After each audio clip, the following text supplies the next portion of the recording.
Now back to the agenda. Apologies to our petitioners. We have received a request from Jeff Seneschal and the Save Chamberlain Park group to speak to their petition objecting to the redevelopment of Chamberlain Park.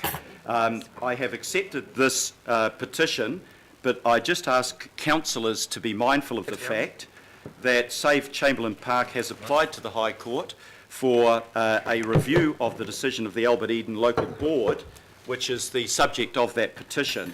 That hearing, I understand, is going to be on the 13th of November, and we as a council are a party to the judicial review, and therefore we are not in a position to comment publicly on that decision while it's before the court, because of the risk of interfering with the hearing. So it is possible to hear the petition. It will be possible for councillors to ask factual questions, but not to engage in debate on the issue itself. So if I can ask councillors please to be mindful of that, and if I could ask Jeff Seneschal and his team to come forward to the table, please.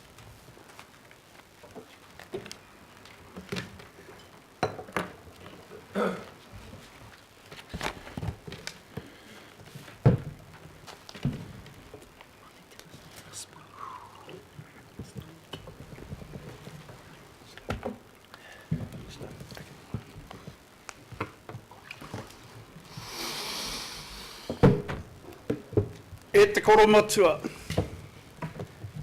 e te kauni hera, matua o tāmaki nui, tāmaki herenga waka. Nei te mihi mai oha ki a koutou, patuko mai te tahi wahanga mo tātou, ki te whārekitia i mo i a koutou, te kaupapa tino nui rawa, e hāngai pū ana ki papatuanaku, ko te whenua e ki aka nei ko Chamberlain Park. Tēnā koutou, kia ora mai tātou. Tēnā koe and haere mai.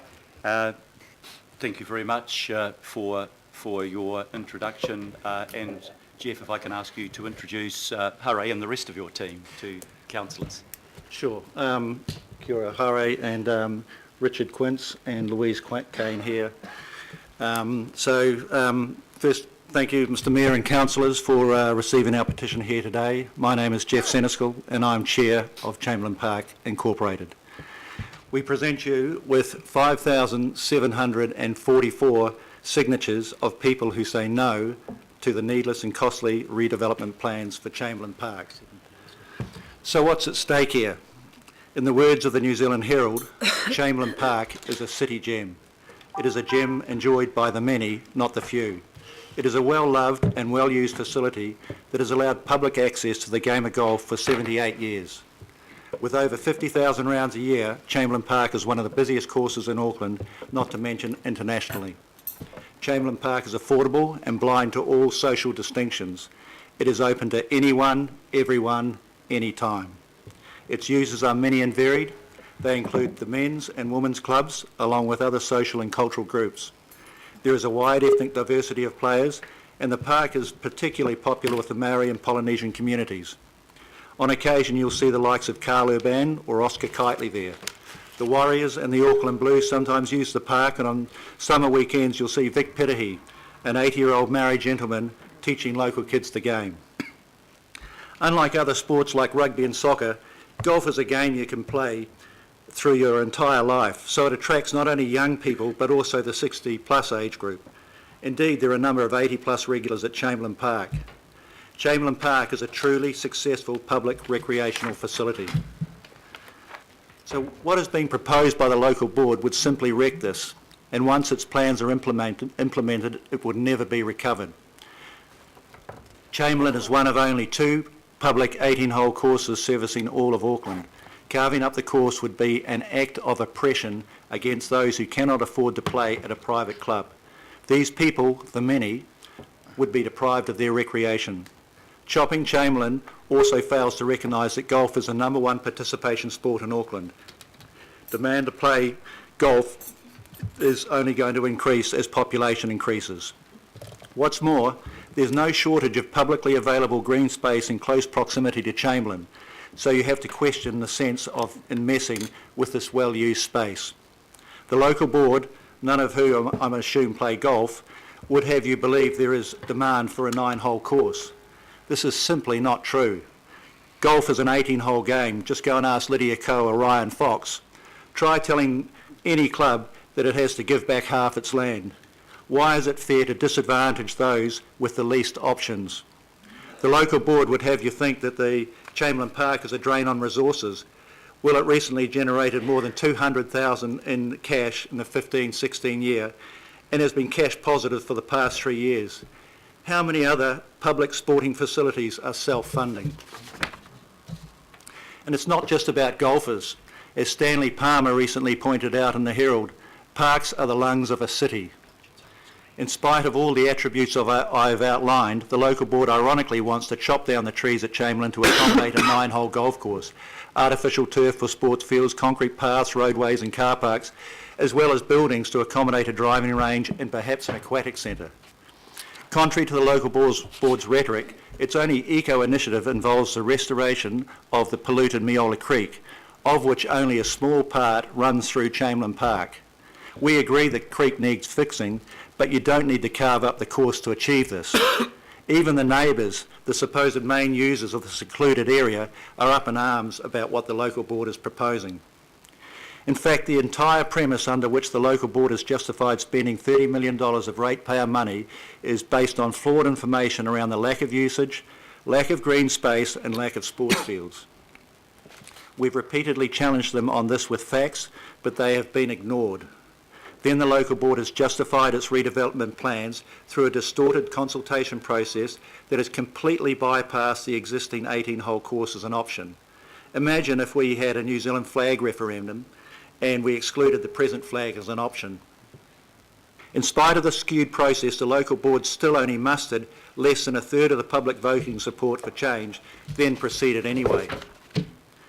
Adding insult to injury, the future of this iconic Auckland asset then gets to be determined by the same local board that conducted this biased process. Moreover, it got to proceed on a slender 4-3 vote. Is that fair?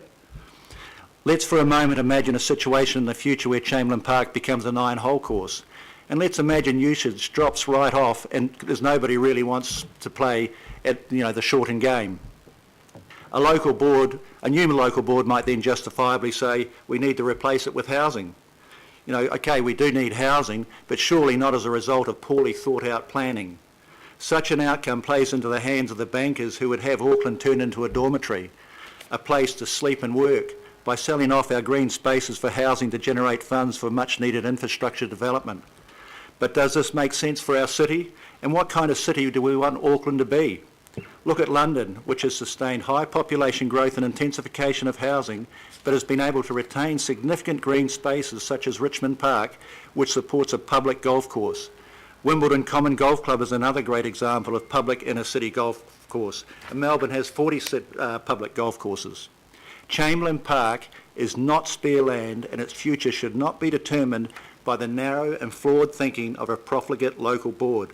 Sadly, we have been left with no option but to take legal action to be heard and to try and bring common sense and fairness to this process. We'd prefer to be taken seriously instead of being passed off as a small group of self-interested golfers. Well, sorry, nearly 6,000 signatures to date of golfers, non-golfers, young and old from all over Auckland tells a different story. Just imagine what could be achieved with some imagination and no significant drain on the public course. Maybe something like an 18-hole, 32-hectare golf course 10 minutes from the CBD that is predator-free wildlife and bird sanctuary, that supports bird habitats through a program of native plantings, that has eco-status and that is designed to allow safe public thoroughfare and passive recreation. We've tried putting such a vision to the council, executive and local board, but their minds have been closed from the outset. They'd prefer to spend ratepayer money. But done right, just imagine how attractive something like this might be to tourists, and just imagine how great this would be for Auckland.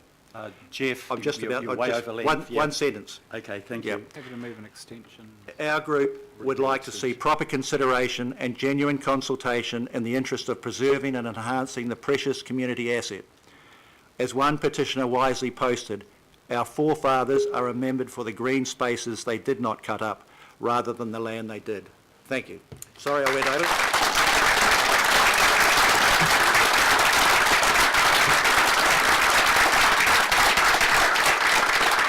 And we have the petition here by electronic means in a nice little box with a card, just in case you want to join our petition. Thank you very much for that. We usually have time for one or two questions. I have indication from Councillor Simpson that she wishes to ask a question. And Councillor Sayers, Councillor Newman. Thank you, Your Worship. Look, thank you for your presentation, and just under 6,000 signatories on a petition is significant. I just wondered, the local board have just finished the local board planning process where they put their draft local board plan out for feedback. Have you submitted on that local board plan with this petition as well? Richard, you can... Yes, we have submitted on that plan, and the initial I've not yet seen the results of the submissions on the plan, but certainly the submissions on the plan by the local board to submit to this governing body for funds to develop Chamberlain Park, the master plan, was defeated by a majority of submissions in that case. I think it was something like 55% opposed the board submitting to this body. Okay. Thank you. Councillor Sayers. Thank you, Mr Mayor. Just two questions. I just didn't quite catch that figure and number of signatures on that. 5,744. Thank you. And I'll just bring your attention up there that we'll be looking at this resolution in a moment, item D there, that the decision-making of local boards, whoops, I just moved under their allocate cannot be reviewed by the governing body. So I just want to be clear in your messaging that you're trying to give us today. In your opinion, are you wanting this potentially to become a long-term plan item, governing body item, or remain with the local board and you're just saying, look, we've just got concerns around the local board coming to the governing body in terms of the funding? Could I just get some clarity on that, please? That makes sense. I'm not sure. I'll try and answer that. I mean, we see Chamberlain Park as a park that is used by Aucklanders from all over the whole of Auckland, the entire city, rather than just a local asset which should be determined by a local board that sort of effectively sees the land as spare land. So we think, I don't know if this answers your question, but we think it should be a regional asset and be determined by the wider council in the interests of all of Aucklanders rather than just the local narrow interests of a local board that puts its back to the motorway and looks over its land and sees we don't have enough green space, in spite of the fact that you've got Western Springs sitting behind it and a lot of other green spaces around. They ignore that, and yet they are willing to sort of say that there's plenty of other golf courses around, so they're willing to cut up their only golf course in their area. Does that answer that? It does, Jeff, and thank you for your presentation. Okay, thank you. Thank you very much. Last question, Councillor Newman. Thank you. I don't play a good round of golf, but if What do I? but if Who I does? if I did, so what would be the entry fee for me to go and play around at Chamberlain Park at the moment? The fee, it's $25. Richard, It's $30 at weekends, $28 during the week. Money well spent, because you spend a long time on the golf course. As I tack my way up the green. Well, I mean, golf is a game you can play throughout your life, as I tried to make. It's an important recreational asset and for health and fitness for people. And, we've got to take care of these spaces, especially public golf courses, which we've only got 2 of in Auckland. So, we're not sort of blessed with lots of places for people to play, and especially if you don't have the funds to join a private club, because they're not cheap to join. I mean, and not everybody has the time to sort of play, and you just get a lot of plumbers and a lot of tradespeople that sort of come and play the game. They only play once or twice a month, or maybe once a year or something like that, Chamberlain is perfect for that sort of, people. It keeps them interested, and then later on they might go and join a private club if they have the funds or what later on. But anyway, I think I've made my point. Councillor Fletcher. Thank you, Mr Mayor. Very often, and I'm not a golfer, we're given the impression that golf is an exclusive use for golfers only. Can you point to golf courses around the world where there is public use and golfing use as well? I'm aware that there may be some changes taking place internationally on the use of golf courses. I wonder if you can outline perhaps some examples. Yes, thank you, Councillor. Through you, Your Worship. The obvious answer to your question, Councillor, in New Zealand is Hagley Park, where there is a multi-use golf course, and the two particular courses which Jeff mentioned in his presentation, Wimbledon and Richmond Park, are two examples in London. Howick has also public access here in Auckland, and there may be other examples, but those are four that come immediately to mind. Pupuki also has got no fences around it, and I think people walk their dogs through there on the North Shore.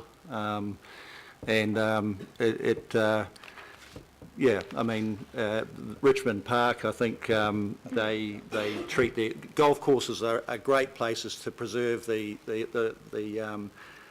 native trees and the flora and the fauna because they are large spaces with that allow for trees and they're not sort of denuded of trees like most sports fields are, and plus they're played on throughout the day and during the week and not just the weekend like many sports fields are. So, are there examples where golf is used 5 days a week and public access is a couple of days a week? I'm just really not sure. Yes, the most famous example of that, of course, is St Andrews, the home of golf. And there are other courses, particularly in Scotland. And so how does the use work in St Andrews? It's closed, from memory, it's closed on Sundays to golfers. So it's totally public use on Sundays. Thank you.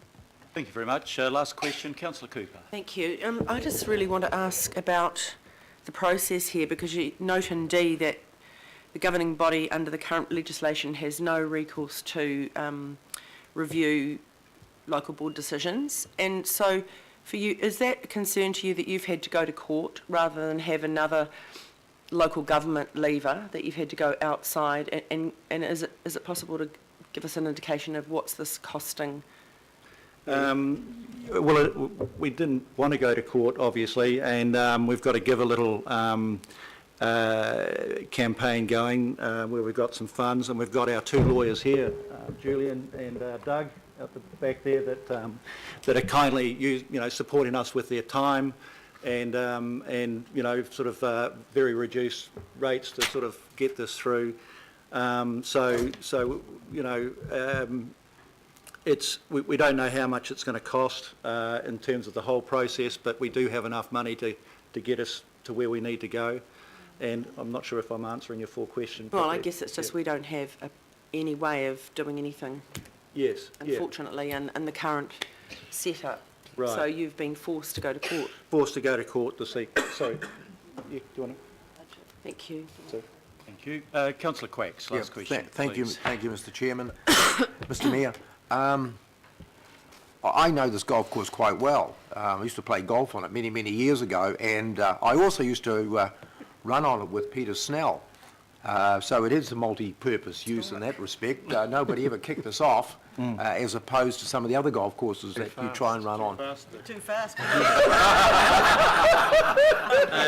Still pretty racy. But still pretty speedy. Yeah, no. But anyway, the question that I want to ask is, what is the local? Because I've never understood. I've never sort of seen what the rationale is on the part of the local board for chopping up Chamberlain Park.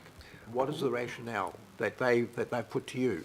Well, Richard can fill us in a bit further, but what they've said is there was a report done by New Zealand Golf that suggested there was only 9,000 rounds played at Chamberlain Park, and so on the basis of that, they thought it was underutilised and therefore, could be put to better use. But they didn't actually. This report was a flawed report in the sense that there was 50,000 rounds, because most of the players don't hand in cards, so they don't get caught by dot golf. They actually are casual players, and so it grossly underestimated the number of rounds played there. Then I think that they look at sports fields capacity, and they say there's not enough sports fields, and so we need to have, that for, we need to sort of create sports fields, and they say we don't have enough green spaces, and yet ironically what they're doing is they're cutting down their green space with what they're proposing by putting, car parks and sports fields and hard surfaces throughout the park to create other amenity there. So, it puzzles us when we sort of try to sort of see what the argument is, especially when, every reason they put forth doesn't stack up. Richard, I don't know if you want to add to that. I think the very interesting answer to your question, Councillor, is that the Albert Eden Local Board has never sat down with the golfers to talk about it. Yeah. Okay, I'll move on behalf of the council the recommendation that's on the screen there. We have a seconder from Councillor Fletcher to thank you for your presentation and to note the content of the petition, to note that the matter is also before the court, to note, as Councillor Cooper pointed out, that the decision-making of local boards under their allocated activities cannot be reviewed by the governing body, and to forward these resolutions therefore to the Albert Eden Local Board and their governance director for their information. It's been moved and seconded. All those in favour, please. Could you please read the prayer of the petition and make sure that that's in the minutes of the meeting? It is in the minutes of the meeting. I We haven't received the Executive summary. The prayer reads, "We object to the provisions as outlined in the Chamberlain Park Master Plan to redevelop Chamberlain Park and believe that Chamberlain Park should remain as it is, an 18-hole golf course with public access." End quote. All those in favour? I just had a question, Mr Mayor. Sorry? I just had a question. I'm sorry, we've closed that off, and I've moved the resolution now. So it's, this is a question that just goes to part D. Yeah, I'm sorry, Councillor. I'm sorry. Under standing orders, once I've moved that resolution, we can't have further questions. I'm following standing orders. All those in favour, please say aye. Aye. To the contrary, no. I'll have my vote recorded against then. Okay. And Councillor Walker opposed to the resolution. Thank you very much to the petitioners for your presentation. Thank you for taking the time, and sorry I might have gone over time. I was told 5 minutes. You went 7.5, just to let you know. Well, that was quicker than I did it this morning. petition.